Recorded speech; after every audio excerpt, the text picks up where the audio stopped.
जालना भरधाव कंटेनरने एका दुचाकीस्वार जोडप्याला उडवल्याची घटना सीसीटीव्ही कॅमेऱ्यात कैद। दुचाकीवरील जोडपं गंभीर जखमी। भरधाव कंटेनरने एका दुचाकीस्वार जोडप्याला उडवल्याची घटना सीसीटीव्ही कॅमेऱ्यात कैद झाली। भोकरदन तालुक्यातील राजूर येथील छत्रपती शिवाजी महाराज चौकात घडली घटना।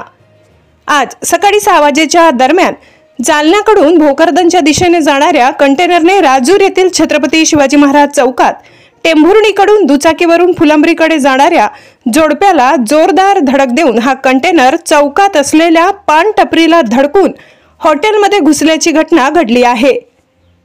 या अपघातात वालसा वडाला गावातील माधवराव येडके आणि त्यांची पत्नी शारदा हे जोडपं कुक्कुटपालन येथून देडेगव्हाणकडे येत असताना हा अपघात घडला असून यामध्ये दोघेही गंभीर जखमी झाले असून त्यांना राजूर पोलिसांनी गावकऱ्यांच्या मदतीने उपचारासाठी जालन्यातील खासगी रुग्णालयात दाखल केलाय।